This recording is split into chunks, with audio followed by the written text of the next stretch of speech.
सर्वप्रथम पारस चैनल की टीम माता जी के चरणों में बदनामी करती है और हम जो करोड़ों लोग आज पारस चैनल के माध्यम से दर्शक जुड़े हुए हैं, हम कुंडलपुर महोत्सव के हर दृश्यों को आप तक पहुंचाने का प्रयास कर रहे हैं और हमारी टीम क्रमशः आगे सने आगे बढ़ते हुए हर दृश्यों को कवर तक आप तक पहुंचा रही है। आज हमारी टीम पहुंची है एक ऐसी आरिका रत्न के चरणों में कि जिनके कंठ में सरस्वती विराजमान हैं और स्वर कोकिला के नाम से जिन्हें जाना जाता है। आपने सुना है लता मंगेशकर का स्वर सबसे अच्छा था। हम तो कहते हैं कि हमारे दिगंबर जैन समाज में ही नहीं, पूरे विश्व में हमारे अगर कोई लता मंगेशकर से ऊपर भी इसका स्वर है तो वो है हमारी पूर्णमती माता जी, जिनकी मधुर वाणी से ना जाने कितने लोगों का कल्याण होता है, जिनके ज्ञान के सामने ऐसे ऐसे चमत्कार हुए हैं कि जिसका कोई हम घटने के बारे में आपको बता ही नहीं सकते। अभी ताज़ा अभी जो झांसी में हुआ, जब माता जी का पिछला चातुर्मास झांसी में संपन्न हुआ था और वो चरगवा वाले बाबा जी का आज इतना सुंदर मंदिर, इतना विशाल मंदिर बन चुका है और वहाँ पे बहुत तेज़ी से काम चल रहा है। ये माता जी के संयम और त्याग की देन है। आज हमारी पारस चैनल की टीम माता जी के पास पहुँची है और हम चाहते हैं कि दर्शकों आप सुनिए, आप जहाँ भी टीवी में देख रहे हैं वहाँ माता जी को बदनामी करिए और भावना भाइए कि ऐसी माता जी की जो वाणी आपके लिए जगत कल्याणी निकलनी है, उस वाणी के माध्यम से आपका कल्याण हो। हम आपको माता जी की वाणी सुनवा रहे हैं। आचार्य भगवान विद्यासागर जी के महाराज के ऐसे ऐसे रत्न हैं, ऐसे ऐसे कोहिनूर हैं, ऐसे ऐसे डायमंड हैं कि जिनकी जितनी तारीफ़ की जाए, जिनके बारे में बोलने के लिए शब्द नहीं है। कहते हैं कि आचार्य विद्यासागर जी महाराज के बारे में बोलना सूरज को दीपक दिखाने के समान होता है। उसी प्रकार हमारे उस संघ के एक एक श्रावक, एक एक हमारे, चाहे मुनि महाराज हों, चाहे एलक महाराज हों, चाहे छुल्लक महाराज हों, चाहे माता जी हों, वो सब अपने आप में एक से एक हैं। लेकिन उसमें हमारी सर्वोच्च में हमारी आरिका माँ पूर्णमती जी विराजमान हैं। हम इस कुंडलपुर महोत्सव के माध्यम से, जो कि आज तक कहीं ज्ञात इतिहास में सुनने में कहीं नहीं आया है, हर जगह आप लोगों ने एक भगवान के पंचकल्याणक सुने होंगे। मैंने भी बहुत शास्त्र पढ़ा है, पर कहीं भी मुझे पढ़ने दिखने में नहीं आया है कि कभी 24 भगवानों का एक साथ पंचकल्याणक हुआ है। ये तो आचार्य श्री का समूह शरण लगा है। इस पंचम काल के चलते फिरते तीर्थंकर हैं और उनके इस काल में यह पंचकल्याणक संपन्न हो रहा है, जो अपने आप में एक अलौकिक दृश्य है। आइए अब हम अपनी बात को समाप्त करके माता जी के चरणों में पहुंचते हैं और आपको माता जी की वाणी आप तक पहुंचाने का प्रयास कर रहे हैं। आइए सुनिए, नमोस्तु करते बंदामी करते हुए पूज्य माता जी के चरणों में आप अपनी कोकिला कंठ के माध्यम से, मधुर वाणी के माध्यम से पूरे जगत का कल्याण करें। ममतामयी माँ पूर्णमती जी महासागर की भांति गुणों से गहन है, ऐसे आचार्य गुरुवर श्री विद्यासागर जी महाराज के शिवपथगामी पावन श्री चरणों में बार बार प्रणाम करती हूँ, नमन करती हूँ। धन्य है आचार्य भगवान, जिनकी सोच, जिनकी विशुद्धि इतनी अनुपम है कि आज वर्तमान में जो हम आचार्य भगवान के माध्यम से यहाँ पर पंच कल्याणक देख रहे हैं, वो वास्तव में गुरुदेव की विशुद्धि का ही सफल परिणाम है। एक नहीं, दो नहीं, एक साथ 24 तीर्थंकर भगवंतों के यहाँ पर पंच कल्याणक होने जा रहे हैं।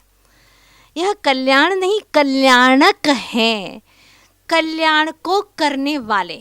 जिन्होंने अपना कल्याण कर लिया वही दूसरों का कल्याण कर सकते हैं। 5 कल्याणक, गर्भ, जन्म, तप, ज्ञान और मोक्ष।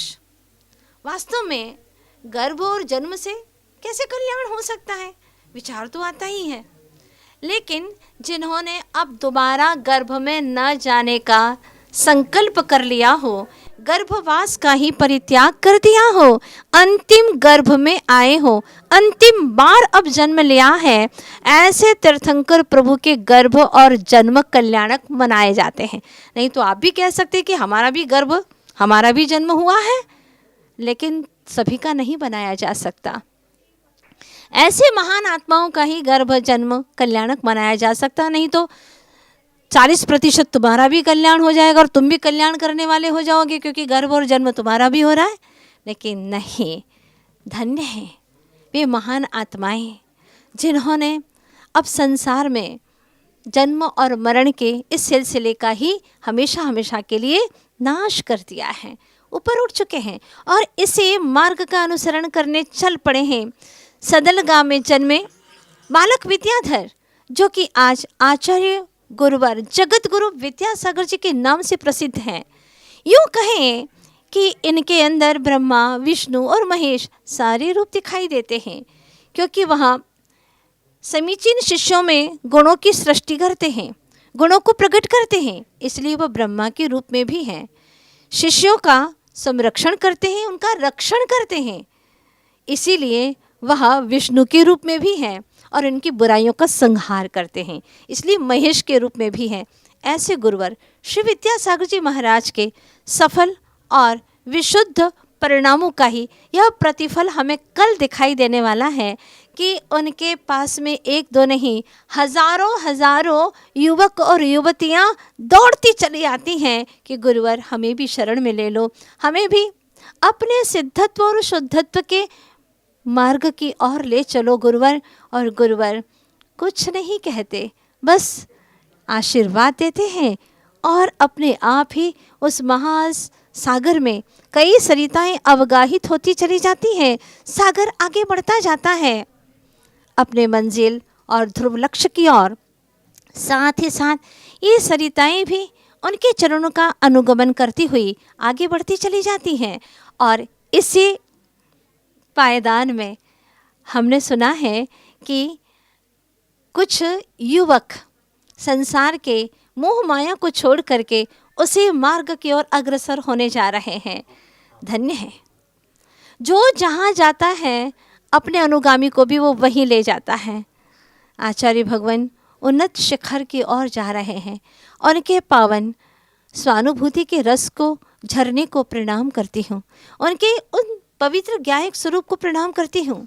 और ऐसे महातपस्वी जिनका आज नहीं तो कुछ ही भवों के अंतराल में अवश्य ही तप कल्याणक मनाया जाएगा। कल हम देखेंगे विशेष रूप से भगवान का तप कल्याणक, साथ ही साथ कुछ ऐसी चेतन कृतियों को आचार्य भगवान तप कल्याणक के दिन एक युवक को किस तरह से संस्कारों का आरोपण करके उनको ऐसी कार देने वाले हैं जो सिद्धों के दरबार तक ले जाने वाली है। वह है दीक्षा रूपी कार।